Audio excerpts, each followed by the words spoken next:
പ്രതിരോധ രംഗത്ത് ഇന്ത്യയുടെ കരുത്തുകൂട്ടുന്ന ആയുധ പങ്കാളി എന്ന നിലയിലാണ് റഷ്യ അറിയപ്പെടുന്നത്. ഇപ്പോൾ ആ പങ്കാളിത്തത്തിന് ആർജവം ഒന്നുകൂടി കൂടിയിരിക്കുന്നു.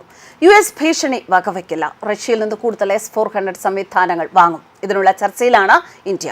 നിലവിൽ റഷ്യൻ നിർമ്മിത S-400 സംവിധാനം ഇന്ത്യ ഉപയോഗിച്ചു വരുന്നുണ്ട്. കൂടുതൽ യൂണിറ്റുകൾ വാങ്ങുന്നതിനെ പറ്റിയുള്ള ചർച്ചകൾ നടക്കുന്നതായി Russian federal service for military technical corporation മേധാവി ദിമിത്രി ഷുഗേവ് വ്യക്തമാക്കിയിട്ടുണ്ട്. എന്നാൽ എത്ര എണ്ണമാണ് വാങ്ങുക എന്നതിനെ പറ്റിയുള്ള വിവരങ്ങൾ ഇതുവരെ ലഭ്യമായിട്ടില്ല. കുറഞ്ഞത് 2 S-400 സംവിധാനങ്ങൾ കൂടി ഇന്ത്യ വാങ്ങിയേക്കും എന്ന റിപ്പോർട്ടുകൾ ഉണ്ടായിരുന്നു.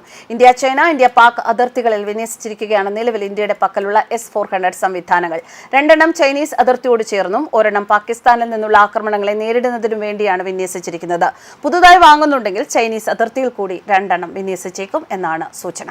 2018-ൽ 5 S-400 വ്യോമ പ്രതിരോധ സംവിധാനങ്ങൾ വാങ്ങാൻ റഷ്യയുമായി ഇന്ത്യ കരാർ ഒപ്പിട്ടിരുന്നു.